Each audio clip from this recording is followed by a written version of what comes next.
Bonjour à toutes et à tous et bienvenue dans votre émission de Rendez-vous. Cette semaine, nous parlons grenouilles du côté de la plaine, nous parlons photographie et musique sur les Vosges centrales. Nos trois invités de la semaine sont Rajat Awil, bonjour. Bonjour Ludovic. Vous êtes le directeur du service culture et animation de la ville de Vittel. Je vous accueille pour la seconde fois sur ce plateau, bienvenue. On va parler bien sûr de la foire aux grenouilles de Vittel du 25 au 27 avril.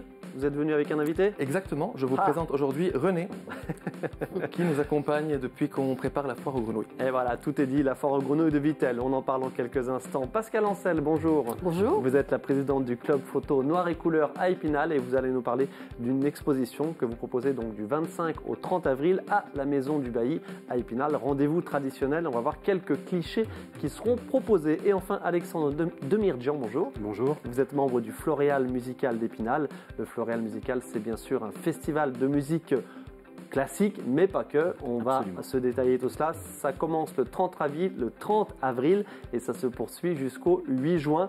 Les concerts en détail dans quelques instants. Merci beaucoup. Rajat Awil, le directeur du service culture et de la culture et des animations à Vittel. Nouvelle édition, bien sûr, ce week-end, du 25 au 27 avril, de la foire aux grenouilles. À Vittel, il y a bien sûr le carnaval et la foire aux grenouilles, entre autres événements. Mais voilà, la foire aux grenouilles, c'est évidemment un incontournable. C'est vrai que ce sont les deux incontournables, les événements typiquement vittellois et qui sont attendus chaque année. Là, nous célébrons quand même la 51e année de la foire aux grenouilles qui a commencé en 1972. Un regroupement à la base assez intime entre les commerçants, les associations et donc bien sûr les touristes, les curistes qui étaient là. Ça a commencé avec René Hofstetter qui était le premier fondateur de la foire aux grenouilles et le dernier éleveur de grenouilles donc dans les Vosges. Ok, la foire aux grenouilles, on le voit en image, c'est bien sûr de la gourmandise, c'est une braderie, c'est des ventes de produits locaux ou d'un petit peu plus loin bien sûr, mais c'est aussi et surtout une ambiance avec ces tourtes donc aux cuisses de grenouille qu'on voit à l'image. Et puis voilà, ce patrimoine culinaire de la plaine. C'est ça, on commence déjà demain soir, vendredi, avec ce vendredi 25 avril. Avec des concerts de rock, des dégustations, même une fête avec un DJ. Donc je vous invite à nous rejoindre. On va bien sûr déguster des cuisses de grenouilles un tout petit peu partout dans la ville. Vous aurez même un petit plan pour vous montrer les différentes associations et commerçants et restaurateurs qui nous proposent. C'est des grenouilles en quiche, en omelette, en tourte. Ou bien juste crier, voilà. Donc, quid des animations? On a vu des personnages Transformers géants, ça c'était l'année dernière. Parce qu'on célébrait quand même la 50e année, donc c'était vraiment un événement assez spécial. Mais cette année-là aussi, nous avons donc des animations, des bandas, des DJ, beaucoup de musique, surtout des groupes musicaux, donc le samedi soir aussi. Sans oublier que le dimanche, nous avons le défilé, l'inauguration, donc ce sera la confrérie des tasses de grenouilles qui existe depuis la première édition de la foire aux grenouilles, qui vont marcher avec des confréries, car plus de 40 confréries invitées de l'international. Donc ce qu'on appelle donc le défilé de la foire aux grenouilles qu'on attend annuellement. Les confréries qui se portent très bien, notamment dans notre département, je me permets de le préciser. Bien sûr, il y a la foire à la tête de veau à Rambert, il y a la foire aux andouilles au Val d'Ajol. Il n'y a pas beaucoup de départements où il y a autant de confréries et où il y a autant de grosses animations sur tout un week-end autour d'une gastronomie comme ça. J'avoue, ils sont en pleine énergie, ils ont beaucoup de rebondissements d'ailleurs, je pense que c'est en rapport avec les cuisses de grenouille. Et aussi, il ne faut pas oublier qu'il y a la fête foraine qui se déroule en parallèle des festivités qui accueillent les petits et les grands, et une foire commerciale et artisanale dimanche de 9h à 18h. La foire aux grenouilles de Vittel, donc du 25 au 27 avril, en quelques chiffres, c'est quoi? En quelques chiffres, je me base sur les chiffres de l'année passée. C'était, j'ai bien noté, pour que, voilà, 15 000 visiteurs, 1,5 tonne de cuisses de grenouilles ingérées. 1,5 tonne. Oui, donc 1500 kilos. Ça commence à parler. Ah oui, on va y revenir. 1200 repas servis, 60 à 70 bénévoles et 40 confréries invitées entre France, Belgique, Allemagne. Alors, question importante qui fait toujours entre guillemets parler. D'où viennent-elles, bien sûr, ces cuisses de grenouille? Du Vietnam notamment, des pays d'Asie. C'est en difficulté des élevages français, enfin qu'on trouve de moins en moins de grenouilles françaises, sauf que la ville de Vittel s'est engagée à ne travailler qu'avec des producteurs, éleveurs. Voilà, éleveurs interpellés par des interrogations écologiques. Ok, donc des fournisseurs respectueux, ce qu'on appelle. Une tonne et demie de cuisses de grenouille, forcément, ça demande un petit peu de logistique, évidemment. 15 000 visiteurs, vous l'avez dit. Oui. Qu'est-ce que ça dit? On est au fil des ans, ça va crescendo. Il y a ce visuel on qu'on a vu. Une stabilité au niveau. Bon, c'est une fête qui a sa notoriété. On reconnaît même. J'ai rencontré des Parisiens, des sudistes qui me disent que nous, on attend la foire à la grenouille à Vittel. Ça veut dire qu'elle est un petit peu convoitée par du monde qui ne sont pas forcément du Grand Est. Okay. Et qui reviennent comme rendez-vous annuel. On compte aussi bien sûr les curistes et les touristes qui sont là et qui peut-être ne sont pas venus forcément pour les cuisses de grenouille et qui, entre une cure de détox, se voient happés par ces odeurs de cuisses de grenouille et se disent tiens, on n'a qu'à faire la détox l'année prochaine, et qui succombent donc à nos cuisses de grenouille. Allez, la 51e foire aux grenouilles, c'est bien sûr partout dans le centre-ville à Vittel ce week-end, 25, 26 et 27 avril, avec, vous l'avez dit tout à l'heure, donc une représentation théâtrale de la comédie Au bout du rouleau. C'est à l'espace Alhambra, c'est à l'Alhambra. Oui, c'est vrai, cette année, nous avons aussi une pièce de théâtre le samedi soir.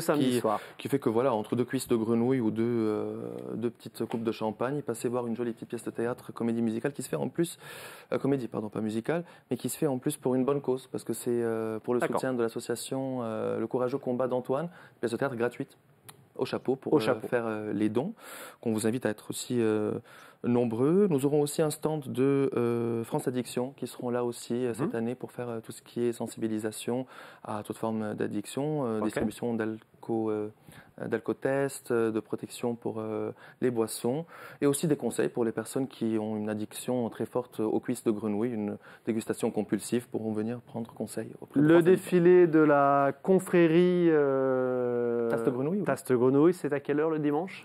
Alors vous faites bien de poser la question, comme ça. Juste une précision pour nos téléspectateurs. Ah oui, et c'est un défilé, inauguration officielle à 11h. À la fin de matinée. Et en présence de Monsieur le maire, bien sûr, les élus. Fin de matinée, donc dimanche, la foire aux grenouilles, le défilé des membres de la confrérie. Merci beaucoup, Rajat Will. C'est moi qui vous remercie. Bonne foire aux grenouilles et surtout belle saison du côté de Vittel, parce que ça y est, les beaux jours sont là et la saison touristique bat son plein. Elle bat pas son plein véritablement, mais en tout cas, elle a bien commencé. Elle va bien commencer et toujours aller vers l'avant. Merci beaucoup, Ludovic. À très vite sur le terrain. Et René vous remercie aussi. Voilà. Merci René. Pascal Ancel, vous êtes la présidente du club photo noir et couleur, donc une nouvelle exposition de photographie, de travaux de vos adhérents. Ça se passe du 25 au 30 avril, donc à partir de ce vendredi. 29 avril. 29, pardon. Oui, donc ce vendredi. 1er mai, il y a un petit décalage. Ah oui, avec le 1er mai, d'accord. Oui. Donc jusqu'à la semaine prochaine, grosso modo, à la Maison du Bailly, bien sûr.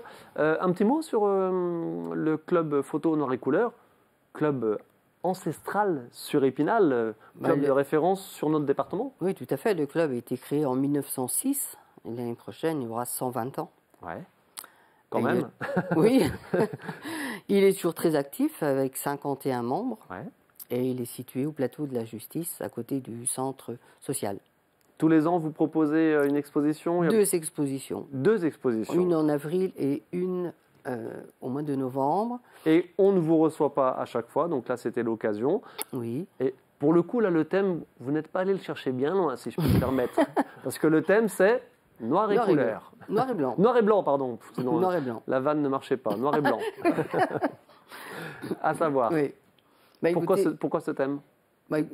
Tous les ans, au printemps, on a un thème à poser. Et c'était le choix des photographes, voilà. Ouais. L'année dernière, il y a eu les lignes. Enfin, tous les ans, c'est différent. On voit quelques clichés qui seront justement exposés du 25 au 29 avril ou 30 avril, jusqu'à la semaine prochaine, à la Maison du Bailly, c'est traditionnel. Comment se fait le choix des photos? Parce que forcément, tous vos adhérents font, j'imagine, beaucoup de photos, mais il faut en choisir quelques dizaines. Oui, alors à la base, il y a des lectures d'images au club. Chaque photographe présente 5 photos et on en retient 3. D'accord. Mais le choix est quand même privilégié par le photographe lui-même. D'accord. Sont-elles à vendre? Oui, bien sûr. Éventuellement? Oui, éventuellement, oui, oui. Ah, ça peut faire un petit Oui, pécule tout à fait. pour acheter du matériel, parce qu'on sait que notamment les tirages photos... Après, chaque photographe est propriétaire de ses photos. Donc, s'il vend, c'est pour lui, c'est pas pour le club. Certes. Ok. Un petit mot sur le club. Toujours autant d'adhérents ou vous avez Nous sommes peut-être... 51, 40 photographes et 11 vidéastes. Donc 2 activités. La vidéo aussi, un petit peu. Oui. Ouais. Oui. Mais ça progresse bien là. Ils font vraiment des choses très intéressantes. Par exemple, l'année dernière, au mois de novembre, 1er novembre, ils ont fait une grande vidéo sur le concert à l'église Notre-Dame des Cierges. C'était vraiment magnifique. C'était un très très beau travail. Voilà. Et puis nous sommes partenaires avec les Imaginales et à l'occasion de la Fête des Images. Le Festival des Mondes Imaginaires au mois de mai. Voilà. Fin mai. On va exposer sur la galerie du Bailly. Ok. Petite question, y a-t-il encore certains de vos membres qui travaillent avec de l'argentique? Non. Non. Tout le monde est en numérique? Oui, tout le monde. Ok. Tout le monde. On a toujours le studio argentique, mais on n'a personne pour former. Voilà. Et on a très peu de demandes. Je crois qu'on avait 1 ou 2 photographes pour le moment. Ouais. Mais de toute façon, on n'a personne pour faire la formation. C'est une évolution. C'est une évolution technologique. Voilà. J'avoue, je n'avais pas préparé cette question. Je me disais peut-être qu'il y en a quelques-uns encore qui travaillent avec l'argentique, avec les bacs, etc. Non, ça c'est terminé. Non. Alors peut-être pas définitivement, mais non. Presque quand même. Mais il y a quasiment, oui. Là, il n'y a vraiment pas la demande. Ok. Allez, Pascal Ancel, écoutez, merci beaucoup. Donc, la présidente du club photo Noir et Couleur. Juste une dernière question, peut-être pour ceux que ça intéresse. Vous vous réunissez une fois tous les combien et où? Alors, les photographes se réunissent le lundi soir. Donc, au plateau de la Justice, à côté du centre social. À côté de la salle de spectacle? Voilà, c'est ça, tout à fait. En fait, on est en sous-sol de la salle de spectacle. Voilà, votre local est en dessous de la salle de spectacle du plateau de la Justice à Épinal. Et les vidéastes se réunissent le mercredi après-midi. Ok. Allez, affaire à suivre, exposition du 25 au 30 avril, donc à la Maison du Bailly du club photo Noir et Couleur. Merci beaucoup, Pascal. Merci à vous. Et on termine avec vous, Alexandre de Merdjian, membre du Floréal musical d'Épinal. J'avais 42e édition déjà. 42e édition, ça passe très très vite. Alors, évidemment, bien sûr, pour les mélomanes et pour tout public sur les Vosges centrales sur Épinal, il y a les concerts classiques grosso modo jusqu'au mi-mars. Et puis derrière, vous prenez la suite avec une programmation, alors on va dire printanière plutôt qu'estivale, puisque le festival se poursuit jusqu'au 8 juin. Combien de concerts cette année? Alors 9 concerts, donc répartis sur différentes communes. Bien sûr Épinal, mais cette année nous allons aussi à La Rotonde, donc à Taon-les-Vosges, à Remiremont, au Tauly, ainsi qu'au Val d'Ajol, donc des communes partenaires, avec différents concerts. Donc pour un festival qui a noué des partenariats nombreux, donc que ce soit à des partenariats institutionnels avec l'éducation nationale, puisqu'il y a 130 élèves qui participent à un projet dans le cadre d'un concert, où ils vont aussi participer donc, à un concert, et aussi donc, une volonté aussi importante d'avoir d'autres partenaires, donc départements, communes, et puis aussi bien sûr des mécénats privés, sans qui le festival et aussi avec les bénévoles ne fonctionnerait pas. Ouverture du Floréal musical d'Épinal 2025 ce mercredi 30 avril. C'est à 20h30 à la Basilique Saint-Maurice avec le concert de l'Hôtel-Dieu. On regarde un petit magnéto.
la formation, le concert de l'Hôtel-Dieu avec leur concert Dolce Folia.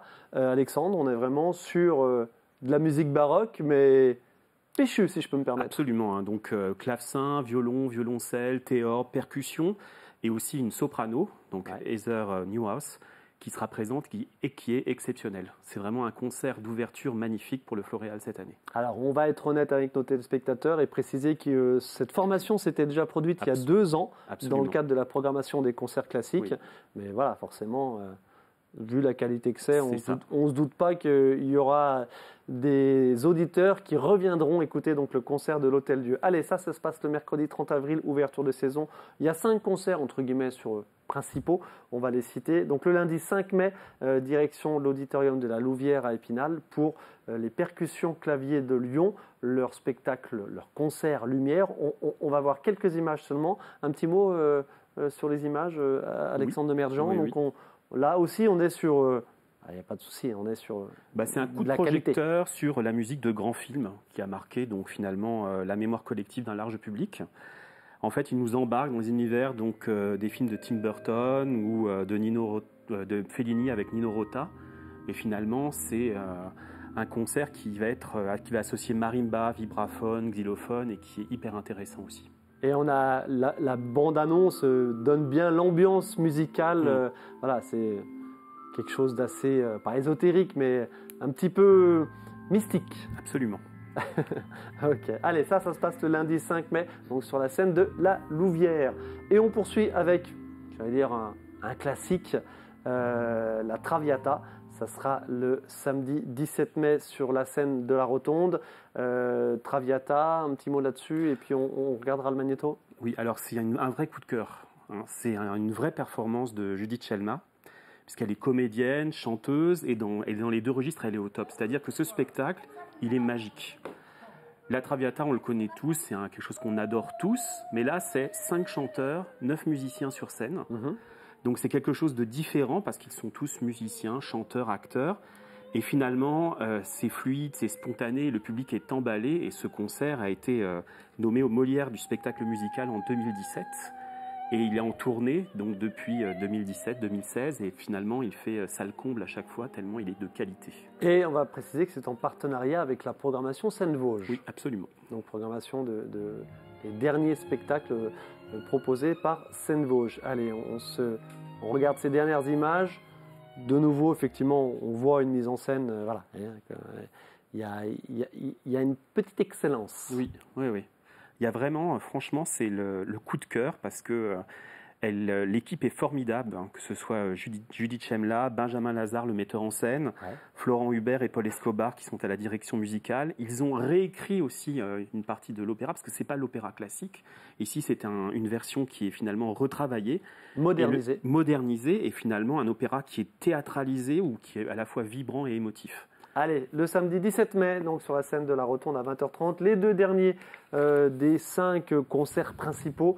Le 20 mai, 2 mots sur l'Orchestre de chambre de Luxembourg. Oui, alors là, c'est la soirée lyrique par excellence, des grands airs d'opéra de Bizet, Gounod, Mozart, Puccini. Et c'est là où on a 130 scolaires, donc des écoles de Thaon-les-Vosges, Chavelot, Épinal et Chaumouzet, qui vont aussi participer à ce spectacle. D'ailleurs, dans le cadre de cette soirée à l'Opéra, ils sont allés, donc ces écoliers, à l'Opéra de Nancy, le visiter dans le cadre du Floréal aussi. Donc il y a un partenariat avec l'Éducation nationale qui fonctionne. Le 20 mai sur la scène de la Rotonde. Et on termine avec Olivia Gay, qui est en concert donc en extérieur, parce que c'est assez singulier, le 28 mai, et ça se passe du côté de la Fontaine-Guéry. Voilà, c'est ça. C'est-à-dire c'est un spectacle qui tourne autour de la forêt, qui s'intitule Le silence de la forêt. Et là, c'est vraiment sortir de la salle de spectacle, ça va être en plein air, avec un 2 temps. Un premier temps, une conférence à 18h, donc autour de la forêt, avec un photographe, Sylvain Vangel, et donc un luthier, Alain Carbonard. Et ensuite, la violoncelliste, donc Olivia Gay, qui est aussi ambassadrice du fonds de dotation ONF pour la préservation des forêts et des écosystèmes. Et elle sera accompagnée donc d'Aurélien Pontier au piano. Donc ça va être un spectacle finalement, une initiative insolite, dans un lieu insolite aussi, et qui augure finalement quelque chose de magnifique aussi. Question piège, piano à queue ou piano droit en extérieur à la Fontaine-Guéry? Alors je crois que c'est un piano à queue. Juste ça, j'ai inutile de dire que ça vaut le déplacement, oui. On imagine. Allez, donc c'est le dernier gros concert de 28 mai, Olivia Gay et Aurélien Pontier, donc à la Fontaine-Guéry à Épinal. Je me permets de citer les Joyeux Lurons, Festival Off de la musique celtique, donc le 2 mai au Temple protestant d'Épinal. Et puis il y a 3 autres concerts partenaires.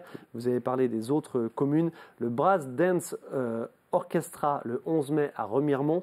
Il y a du jazz le 22 mai au Toli, à la salle des fêtes. Et enfin le 8 juin à l'église du Val d'Ajol, trompette et orgue, Javier Rossetto, j'imagine, son nom, et Philippe Brandeis. Enfin bref, tout le programme est à retrouver dans ce petit fascicule, bien sûr, le Floréal Musical, 42e édition, à partir de ce mercredi 30 avril et jusqu'au 8 juin.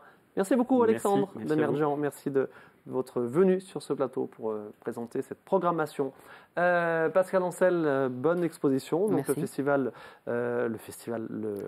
club photo noir et couleur, donc du 25 au 30 avril à la Maison du Bailly, et Rajat Awil ce week-end également, la foire aux grenouilles, 51e édition.